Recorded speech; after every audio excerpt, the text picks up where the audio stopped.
The written constitution of the Nuestra Familia, a Chicano gang, states that members should not prioritize money, women, or drugs over their membership in the gang. Members are considered to have taken a blood oath to join and are considered lifelong participants. No one individual or member more strongly represents and holds up these beliefs more so than Sheldon "Skip" Villanueva, a captain of the Nuestra Familia San Jose faction who has been putting in work on the streets and behind bars longer than many of us have been alive. He is one of the most loyal, well-respected, and frankly, down-ass members that the Nuestra Familia has ever seen. And his rise to power and his rise through the ranks just shows that if an individual stays true to the gang and true to himself, he can get the power and respect that he desires, even though it'll come at a great, great cost and a price that many of us, and in fact, many gang members, are not willing to pay. This is the Bay Area's news station. Quan 4 News at 6 starts now. Now at 6, after weeks of violence and murder, the picture San Jose police want you to see. Dozens of alleged gang members hauled into court under heavy guard. One defense attorney says it's all for a show. A lot of these cases by themselves wouldn't make it to a jury. It is called Operation Red Dawn. 4 different law enforcement agencies here in the Bay Area collaborate to take down several members of one of the most dangerous gangs along the West Coast, Nuestra Familia. Today, 34 alleged members of that gang were in court to hear the charges against them. Crown 4's Rob Flatabo has the latest. In a bizarre, unprecedented proceeding here at the Hall of Justice, the 8 women and 26 men entered Department 24 under heavy security. 2 of 6 bailiffs were armed with shotguns, but those closest to the defendants were unarmed. Prosecutors asked that no pictures be taken of them. Most of the male defendants wore handcuffs or waist chains. The accused faced charges ranging from murder and bank robbery to selling methamphetamine. Defense attorney Daniel Jensen, however, is critical of the DA's case. But an awful lot of these cases are a single sale of meth to a person who says they bought it, who is sitting in jail trying to get favors from the district attorney's office. On Tuesday, District Attorney Jeff Rosen announced a grand jury indictment of at least 39 individuals, many alleged Nuestra Family gang members, capping a 3-year probe of organized crime. Free on bail, Monica Orozco defended her alleged co-conspirators. What the investigating officers do is they go to this person and they say, hey, we know you were in prison. We know you must have some connections with people in the streets. You must know something. We will help you get off of your life case if you start to just give us some names. Prosecutors declined further comment on the grand jury's 99-page indictment, which alleges 77 felonies. Over the course of an hour, one by one, about half the defendants entered not guilty pleas, while the others saw an attorney for the first time. Most will return to court next month in what is being called easily the largest such case in Santa Clara County history. In San Jose, Rob Flatabo. We are beginning tonight with law enforcement dealing a big blow to gangs and organized crime in what's being called the largest criminal gang case in Santa Clara County history. 48 suspected members of the Nuestra Familia gang were indicted today on multiple serious felonies. With more on the indictment and its expected impact on the Central Coast, here's Action News reporter Tom Miller, who's live in our Salinas newsroom with tonight's top story. Well, Aaron, to be clear, these are not small-time gangsters. These are some of the top organizers running the show up and down California. In Santa Clara County alone, they are in charge of 27 different street-level gangs. Tonight, many of them are behind bars after another major gang sweep.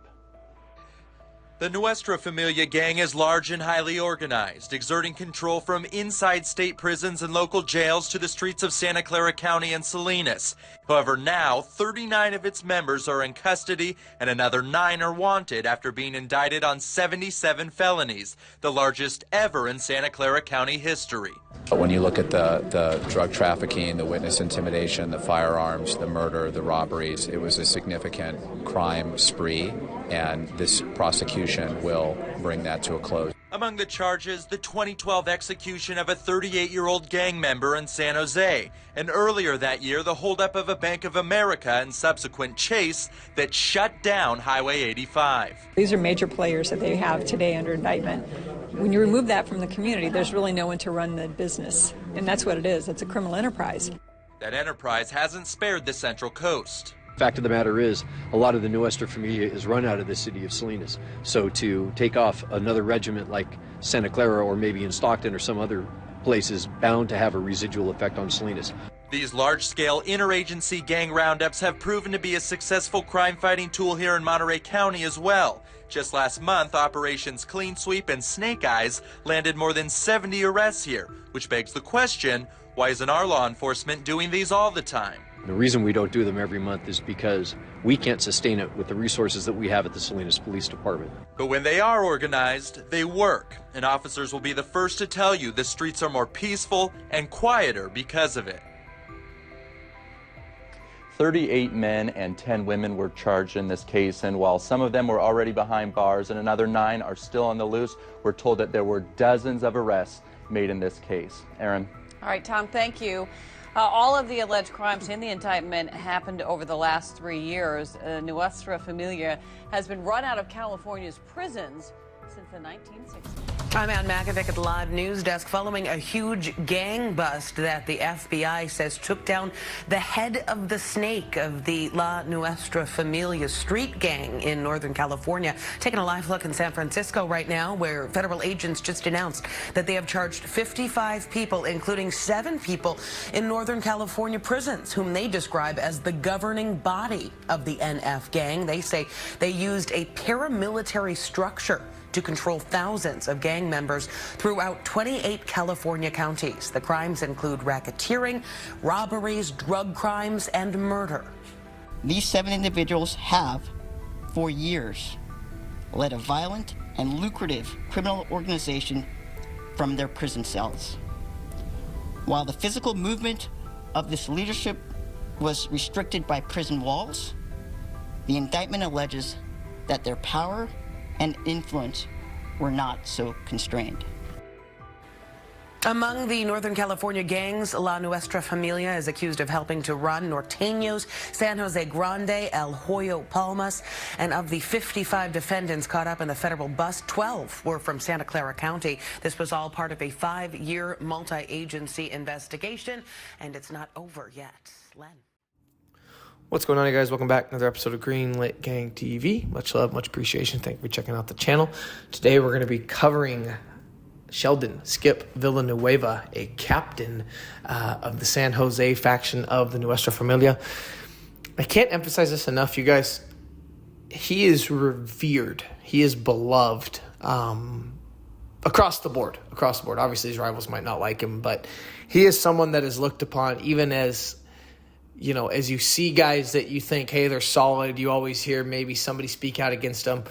When I was watching videos, when I was reading about him, I found nothing that was negative about Skip. Obviously, the crimes he committed, you know, hurt people, affected families and stuff. But when it comes to being a gangster, when it comes to being down for your gang and down for the cause and being real, let's just call it real, which is becoming more and more hard to find these days.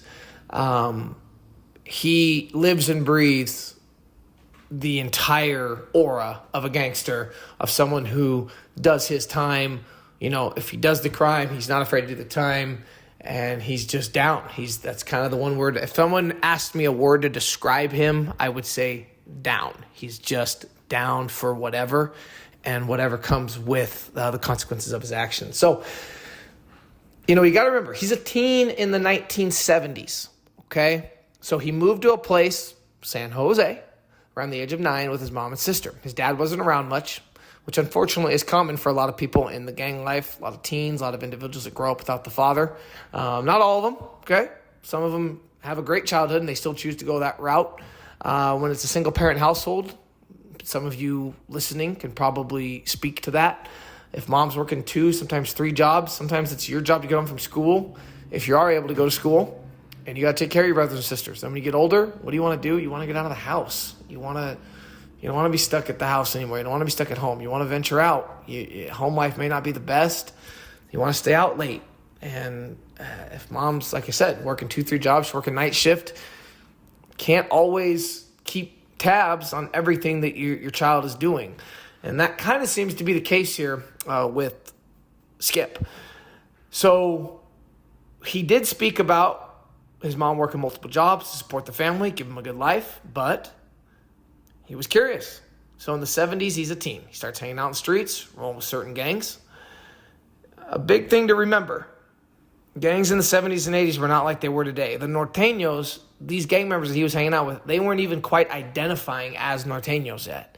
They were just regular street gangs that claimed different streets and different parts of San Jose's metropolitan neighborhoods. So, fast forward a few years. Skip starts getting in trouble, starts committing crimes. When he was early teens, he eventually gets sent to the infamous CYA, or California Youth Authority. And as I've talked about in previous videos, and I would really love to hear your guys' thoughts, please comment down below if any of you had to go through California Youth Authority or something similar, if you had to do youth offender, like serious juvenile time. People that I know that did juvenile, like prison or detention, say to me unequivocally that it was worse than any adult prison or jail that they went to. That the violence, the absolute craziness was ratcheted way up when they were under the age of 18 and when they're in these juvenile facilities. So please comment down below. That's what I want to hear about from you guys. If any of you have gone through that, or if you have family members or children that went through it and know some firsthand accounts or some stories, please comment down below. So he goes into the California Youth Authority. At the age of 19, Skip was sent to state prison for his first bid. It was then when he began making decisions that, would affect his long-term direction in life. This is kind of what I'm talking about. Skip makes a decision. He's going to stick with it.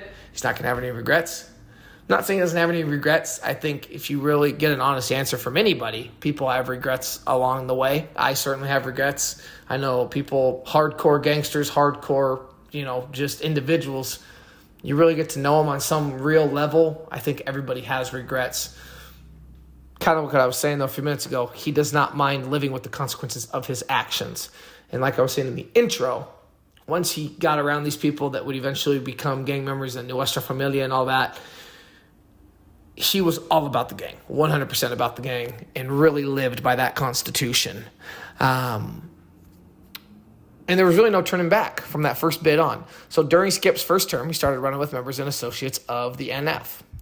And back in those days, you either became a loyal believer of the Mexican Mafia or a loyal believer of the Nuestra Familia. Or, which is honestly, I think, the more dangerous option, you were unaffiliated. You tried to say, hey, I'm not running with anybody. I'm going to just do my time. I'm going to do my thing. All that sounds good until you actually got to do it. And then what happens is those people become victims. They become targets. You don't have strength in numbers. Not saying everybody got that, but there was a good chance. You go in there and they're going to look at you a little sideways like, okay, well, you're not running with the rival. You're not running with us. So what are you doing? What's wrong with you? And you get people that don't have money on their books. You get people that are doing long stretches. You can use your imagination for what they might possibly want. People become victims. People become targets. And that's absolutely what happened. It wasn't just the philosophy and the NF's propaganda that Skip bought into, but by the time he was approached about being recruited, the geographical lines were just starting to become visible. So this is where you're starting to see Norteño, Sureño, neighborhoods really develop. And the recruiting practices of both Sureños, Norteños, La M, and Nuestra Familia had almost become exclusive. The Mexican Mafia laid claim to Southern California as its former recruiting grounds, and the Nuestra Familia laid claim to Northern California as its former recruiting grounds. Skip was always skinny growing up, but that didn't change as he got older. He always remained skinny. Some guys you went to school with that were small in school.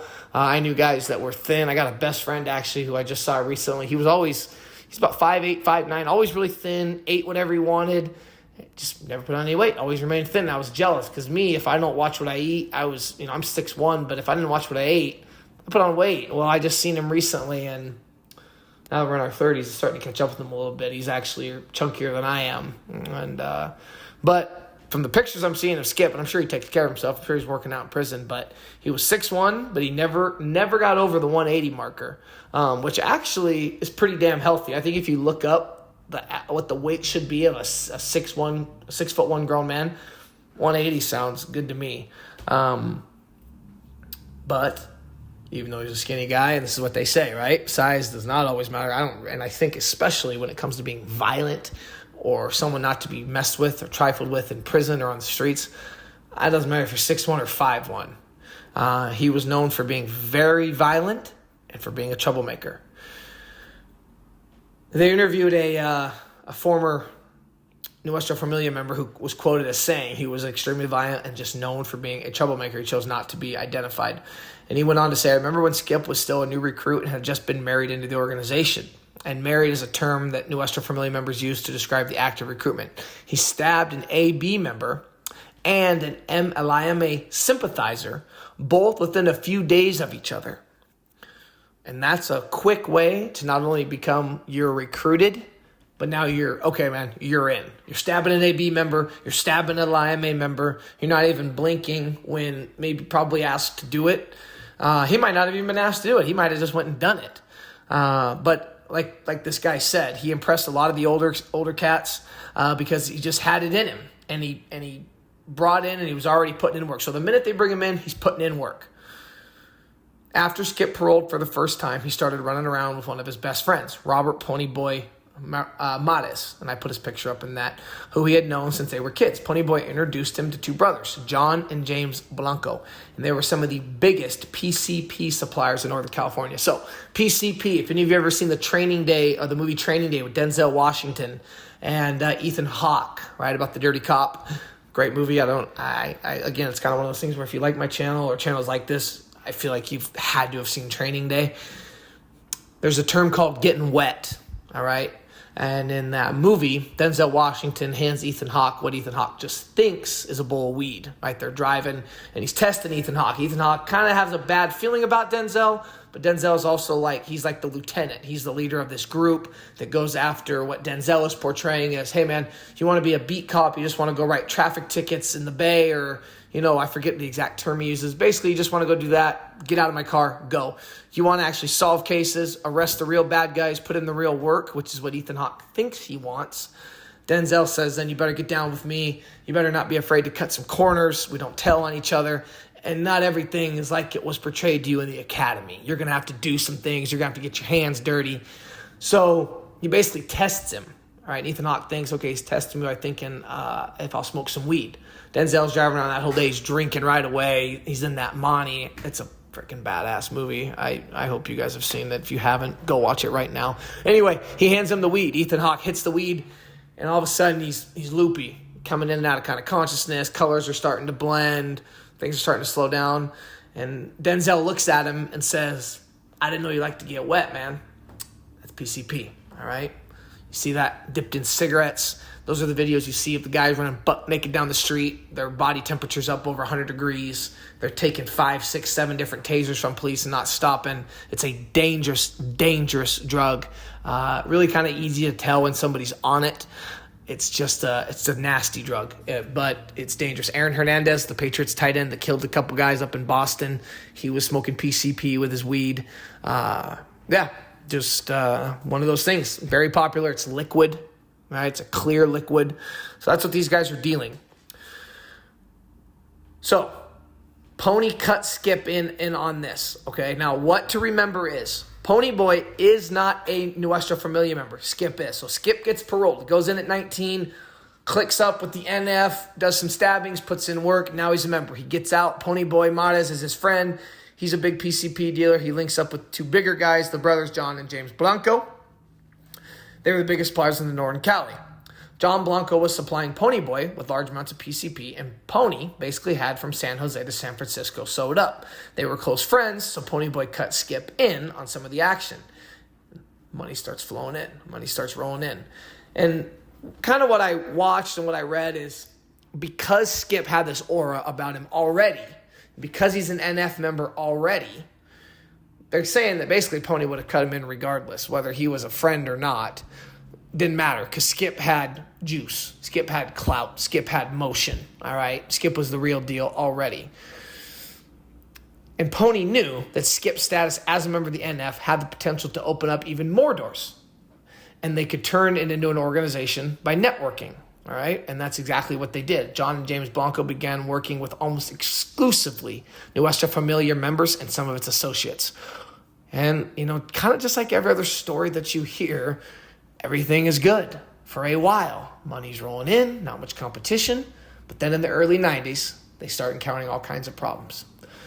Following a few incidents, and this is kind of a story here, following a few incidents that led to people close to John Blanco getting arrested, John Blanco suspected an individual, a member of the NF, Tony Little Weasel Herrera, of being an informant and for being the one who was providing information to the police. In fact, it was later discovered that Little Weasel Herrera was a confidential informant, and Herrera would later end up giving information to the cops that resulted in Skip's arrest.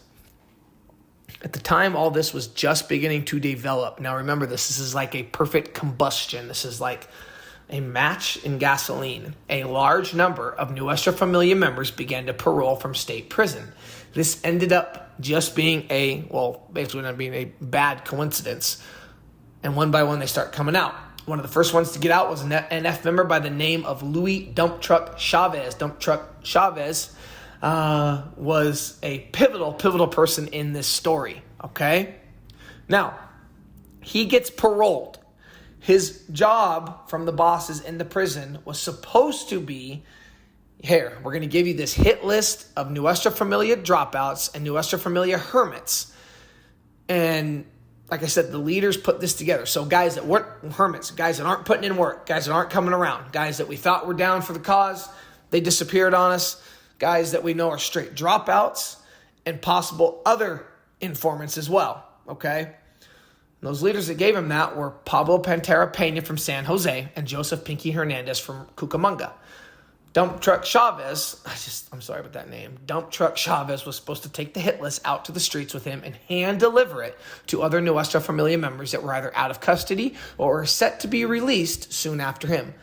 But instead of following the directions that Pantera and Pinky gave him, Dump Truck Chavez goes right to his parole officer, and I don't know why he did this, in San Jose, to make his initial contact with the parole officer, and he gives him the list. And he advised him of the directives that he was given by Pinky and Pantera. Well, smartly, Dump Truck's parole officer says, great, but we're not just going to jump on this. We're going to hold on to this information. You're going to continue like everything's normal, because him going to check in isn't weird. So it's like a perfect play, right? Because it's not like people are going to see him at the police station or, hey, why were you talking to a cop? He's just going to check in. He's got to do that, okay? Act normal and try to get as much info as possible. So for the next couple of months, that's exactly what Dump Truck Chavez does. He continues to gather info. And remember, this is all on the San Jose faction of the Nuestra Familia, which is Skip Villanueva. He's the captain of that. He's a primary member of this faction. And more members keep getting out. Bobby Silencio Lopez, Ronald Lucky Shelton, James Huevo Trujeke, Hermino Spankio Cerna, and Jerry Salazar. I'm sorry if I said any of these names wrong. So all these guys are getting out. These guys, over the course of some time, realize that Weasel Herrera needs to go, right? Shelton is the RSD, or the Regimental Security Director of, and you'll hear this referred to in other gangs as the Enterprise. It's just a term. So the gang, the Nuestra Familia, he's for this faction, for the San Jose faction. So Skip Villanueva hears about this planned hit, and remember, Skip's down. He's down with whatever. He's done hits already or stabbings in prison on his first bid with the AB member, the MA member. He says, hey, I'll do it with you.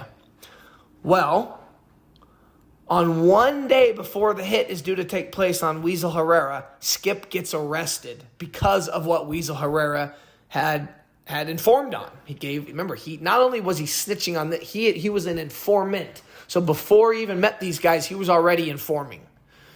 On November 28th, 1990, on Wooster Ave, Ronald Shelton shot Tony Little Weasel Herrera 8 times in the head and the neck. just one day, like we said, after Skip was arrested. On the day Little Weasel was murdered, he agreed to meet Lucky, Huevo, and Silent to discuss some of the street activities he was assisting the gang with.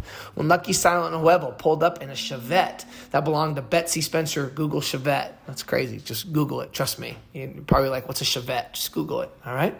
Belonged to Betsy Spencer. Little Weasel was told to get in the car. Once in the car, and you already kind of know, Weasel Herrera, he's been informing this long. I imagine at some point, he's got to feel it. He's got to kind of know. Even as normal as you're trying to act around him, these other guys are trying to act, you're going to get looks. You're going to get a vibe. You're going to get a feel from people when you go to dap somebody up, when you go to say hello, when you go to sit down and eat, break bread with them. There's going to be tells. There's going to be signs they're going to say, man, I think they know. But regardless, he gets in the car. Once in the car, Huevo pulled out a .38 caliber revolver, aimed it at him, pulls the trigger twice, but the gun jams. Weasel goes, shit, this guy just tried to shoot me. Little Weasel jumps out of the car and tried to run. However, these guys were not going to miss. Silent then jumps out, runs after him, tackles him in the middle of the street, and while he was still down, Lucky walks up, shoots him 8 times in the neck and the head. This prompted a coded message sent to Pinky and some of the other leaders in Pelican Bay. Quote, Little Weasel is peddling daisies. Over the next year and a half, several other murders were committed on the streets of San Jose. And this basically brings about, remember, we're in the early 90s, major federal crackdowns on these guys. This is where Skip Villanueva's life will change forever as well. So, fast forward, June 1st, 1992, 21 members, including these guys, the ones we just talked about, all those names, Ronald Lucky Shelton, James Huevo Trujeke, Hermino Spankio Serna, Jerry Salazar, Jerry Cripple, Bobby Silenzo Lopez, they all get wrapped up. They're arrested, and in December of, now remember this, okay, how we talk about so many people cooperate nowadays. This is true back in the 90s. So June 1, 92, 21 members get arrested.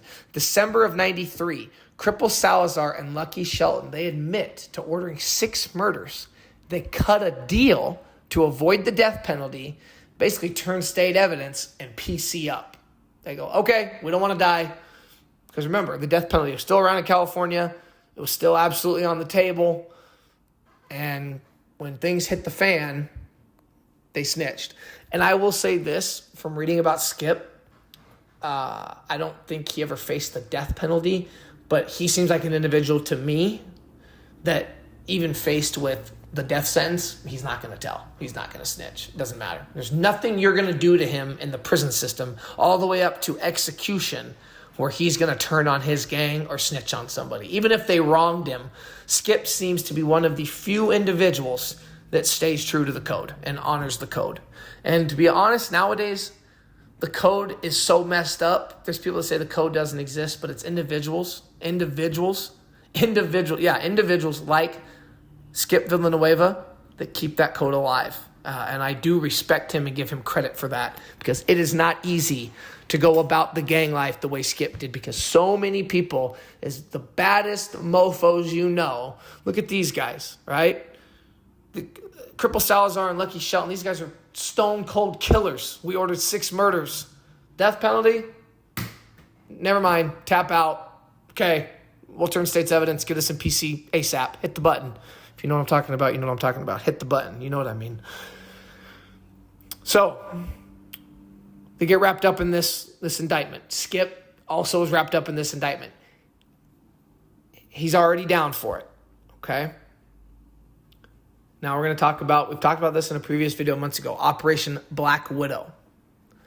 Federal law enforcement agencies, long unable to infiltrate Nuestra Familia, began to step up their investigation in the late 90s. Now we're fast forwarding to the late 90s. In 2000 and 2001, 22 members were indicted on the RICO charges. RICO, man, every video we do, we always talk. It seems like we're always covering the RICO for these big-time gangs, including several who were allegedly serving as high-ranking gang leaders while confined in Pelican Bay. 13 of the defendants pleaded guilty. The other cases are still ongoing. 2 of the defendants faced the death penalty for ordering murders related to the drug trade. The largest of the federal investigations was Operation Black Widow. At the time of the operation, Black Widow law enforcement officials had estimated that Nuestra Familia was responsible for at least 600 murders in the previous 30 years. In the aftermath of Operation Black Widow, the 5 highest-ranking leaders of the NF, Remember these names: James Tibbs Morado, Joseph Pinky Hernandez, Gerald Cuete Rubalcaba, Cornelio Tristan, and Tex Marin Hernandez were transferred to the ADX, the Supermax prison in Colorado. Remember, our guy Skip ended up there too. So, and he's not listed as the top 5 member, right? He's just a captain in the Nuestra Familia, predominantly in the San Jose faction. And really quick, a book that I want you guys to check out if you're really into this. It's called Blood in the Fields. It documents the history of Operation Black Widow. Now, what's interesting about this book is it sheds light on what the FBI, basically we'll just say the feds, because it wasn't just the FBI, it was all those ABC outfits, all, FBI, DEA, ATF. There were some real questionable tactics that they used to try to dismantle the NF. The informants that they were using, very, very compromised. And what this did is, some would say Operation Black Widow did more harm than good. It created massive turf wars with local law enforcement agencies. Reynolds, the author of this book, used her unprecedented access to gang members both in and out of prison, as well as undercover wiretaps, depositions, and court documents. A better story than myself, or I feel like almost anybody else could put together on here. Please go check that out. It's called Blood in the Fields. So, Skip ends up pleading guilty on September 28th, 2004. He gets 14 years. Fast forward almost 4 years. In January 2008, because again, we have to remind ourselves, this is his life. This is all he's about, okay? He's for the gang. He wants to move up in the gang. He's been about that life since he was a teen, since his first prison bid at 19, and he joined the gang, and he stabbed that AB member, and he stabbed that LAME member. You got to think at 19, 20, you do that, okay? And you see how you're revered. You see the positive that comes from that. I don't care what, any of us, that's going to stick with you forever. Right? And he ends up getting out. It didn't cost him a bunch more time. I mean, that's something that I really believe, especially when you're younger, these kinds of experiences and these kinds of things that happen shape us. And I believe that first prison bid shaped Skip Villanueva very, very much so. So 2008, he stabs and murders Pete Gutierrez, who was an NF member himself, for violating NF rules. But I also read in the court paperwork, it was also just to advance within the Nuestra Familia. And I mean, that's how, he's not considered like the top leader of the NF, never has been. But just Googling Nuestra Familia, just looking at important figures in the NF, I can't, maybe it's not my place to say the most respected member, but I haven't found somebody who's more respected or more loved than Skip Villanueva is. He's in the ADX. There's some channels on there I encourage you guys to check out where he gives really good interviews. He talks about the disrespect between the federal and the state members in the state and the feds. There's always discontent within these big gangs. I think that's just a matter of numbers. If there's big numbers in a gang, we just covered the 18th Street Gang in our last video. When you've got tens of thousands of members in all kinds of different sets, things are going to be ran differently. They're not always going to agree, and I think you see that with the NF. Even though they're a very tight paramilitary-like structure, there's still going to be discontent, and you definitely hear things at the Fed level, the state level, even in different prison gangs. They don't always see eye to eye, but regardless, Skip Villanueva's Skip Villanueva's story is just one that is, I mean, I'm hesitant to say sad because I don't want to use the word sad because he chose this path. It's not like he was dealt a bad hand. And I think even his own words, he talks about, he had a loving mother. His dad wasn't around, but he had opportunities, he had chances. Skip was a gangster. Skip is a gangster. And Skip made choices and did things that influenced him and influenced others around him. And I mean, do I think there's times at night he goes to sleep in the ADX, the most locked up, the most secure prison in the United States? I think there's nights he lays down and maybe has regrets or maybe wishes he was out on the street. But I also think when he watches not my little ass YouTube channel, but when he watches big channels and, sees the respect and the love that he's garnered and how people view him. I mean, people might say I'm crazy for saying this, but he's accomplished something. I mean, in his eyes and other people's eyes, he's a gangster. He's a gangster through and through. He never told. He never snitched. He lived by the code that he chose to be he chose to be a member of the Nuestra Familia. They have a constitution, whether you agree with it or not. He chose to be a member. And he actually abided by it. I'm not saying he's perfect, but he abided by it. He did what he was supposed to do. The part I read in the very beginning, the reason I chose that as the intro was because he didn't put money, drugs, or anything else above the gang. The gang came first. And whether you like him or not, or agree with gang life or not, I feel like you have to respect him. And we're going to leave it at that. So there you guys have it. Sheldon Skip Villanueva, Nuestra Familia captain. Much appreciation. And until next time, peace.